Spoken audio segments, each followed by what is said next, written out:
Hi, and I'm now joined by Chris Greenhalgh with his book Seducing Ingrid Bergman. Hi, Chris. Hi, Simone.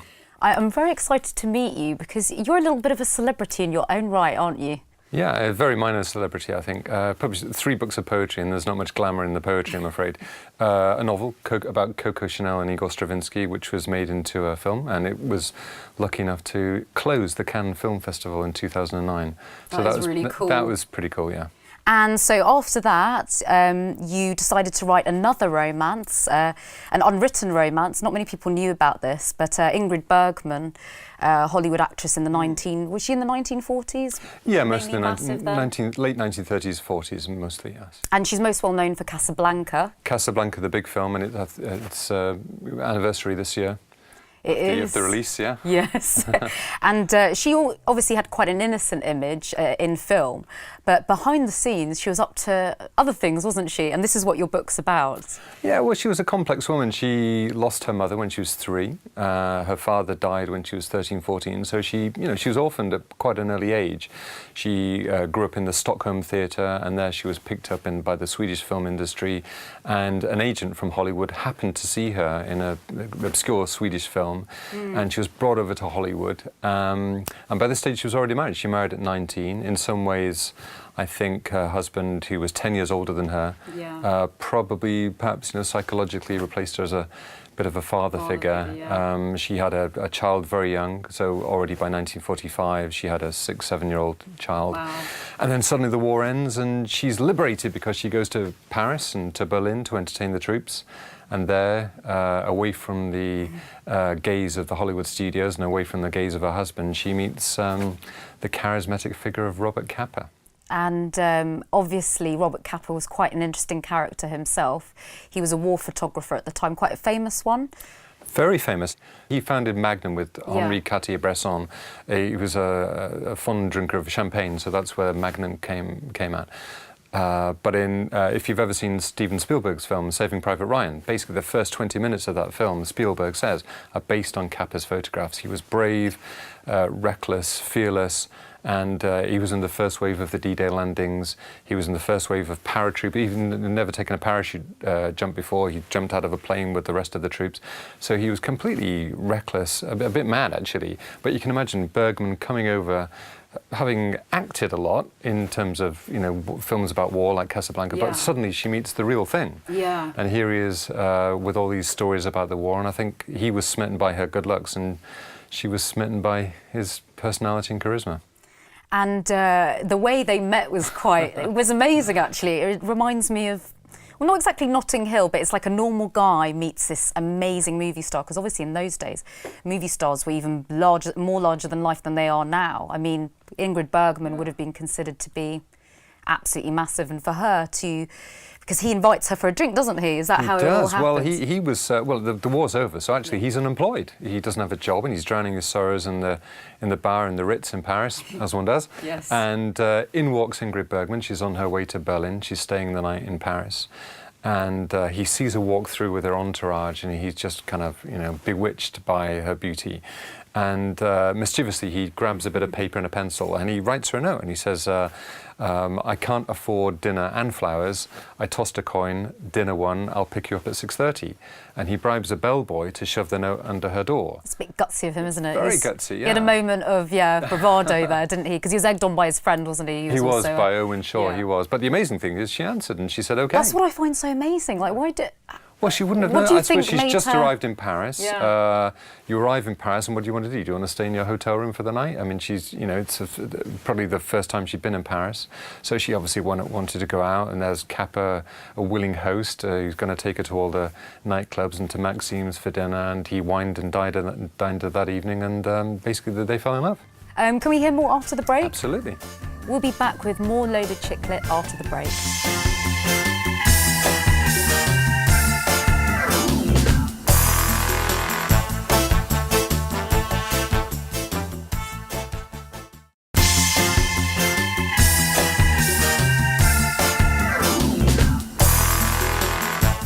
Hi, Hi, and I'm still joined by Chris Greenhalgh with his book, Seducing Ingrid Bergman.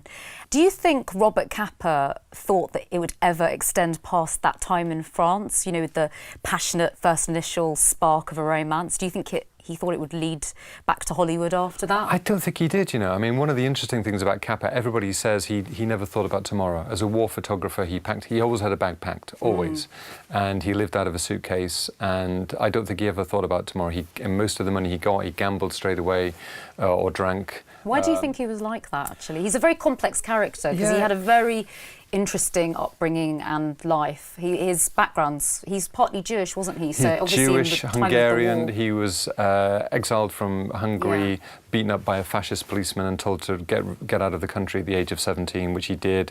He then went to Berlin, had a wonderful time in Berlin, but then in 1933, as the Nazis came in, he was forced to leave there. So he was constantly just running away, but then also at the same time capturing it all. Yeah, and his first name, he was actually called Eric Friedman. He changed his name. His girlfriend at the time changed his name to Robert Capa because his photographs weren't selling. So they changed his name to Robert Capa and told all the agencies that this was this glamorous American photographer, and suddenly exactly the same photographs that weren't selling yesterday started to sell for big money the next day.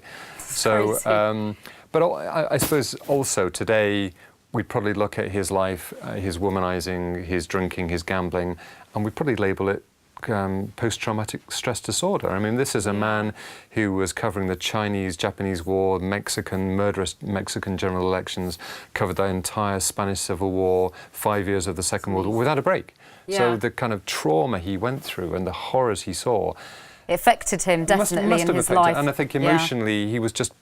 and I deliberately wrote it in the present tense because I don't think he looked ahead of that. It's all... He lived in the moment. He lived in and the his perspective on life must have been like that, obviously because of death, the sense of mortality around him. Which makes for great fiction, but not perhaps a great companion in life, yes. No, and obviously the romance between him and Ingrid Bergman when he went to Hollywood wasn't as perfect and as idyllic, because obviously they're both quite flawed characters. He's obviously got his issues, and obviously they were having an affair, which is not always a good thing that you have to try and keep secret, you know, with the Hollywood studios. And well, the studios are there, and they were they put a lock on her fridge because they're very controlling. She put on some weight and she had to slim. So literally, her husband put a lock on a fridge under control from the studio.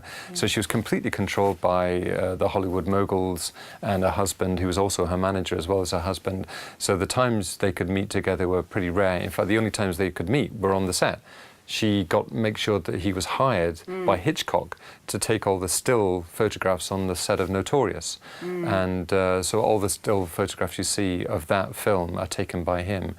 And also Bergman confessed the affair to Hitchcock, and he then made several years later a film called Rear Window, and in Rear Window Hitchcock mischievously enacts their relationship. You've got a war photographer who wants to go out to war. Really? You've got the Grace Kelly character who's trying to the goddess who's trying to domesticate him. So Hitchcock mischievously kind of enacts their relationship in that film. I didn't know that. That's amazing. It is. God. And so obviously it wasn't idyllic. And do you think that was always doomed because of the setup? Because obviously later on, Ingrid Bergman was prepared to give up her husband, her dentist husband, for Rossellini. Why do you think they didn't end up making it? What was the thing about them? They were just destructive? I think I just don't think Capa was ready to commit. I mean, I think she was pretty clear that she wanted to marry him. I think she would have left her husband. She would have given up her career. She was willing to compromise her family. You know, she was really in love with Capa, and Capa was cool as a cucumber. I suppose he was addicted to war. He was addicted to risk. And the idea of settling down with someone was just... Even a Hollywood starlet Even wasn't... a Hollywood starlet. Well, he would have had to live in her shadow, walking 10 yards behind her while all the photographers were aimed at her. So I don't think he was interested in that. And I think, do you think this will be made into a movie? Because I really hope so. Yeah, well, I hope so too. If the other one got made into a movie, well, there's been some film interest, and you know, we wait to see if it all comes together. A lot of things have to come and align at the same time, but my fingers crossed too. Who do you think should play both characters, if you could pick yourself? Oh my goodness me! I think for Capa, I'd love to see Joaquin Phoenix. I think he looks like Capa, and I think he'd make yes, actually, yeah. I've seen the pictures. Yeah. Bergman's more difficult, I think. Maybe Scarlett Johansson would be. She has a very classic look as well. I can imagine her doing that. And the Scandinavian blood, that'd be very nice, I think. Oh, so yes. those would be my favourites. Well, get writing to them, get them onto it. I really hope I get to see this as a movie. I would love to see it. Me too. Thank you so much, Chris. Thank you. So that's Seducing Ingrid Bergman by Chris Greenhalgh.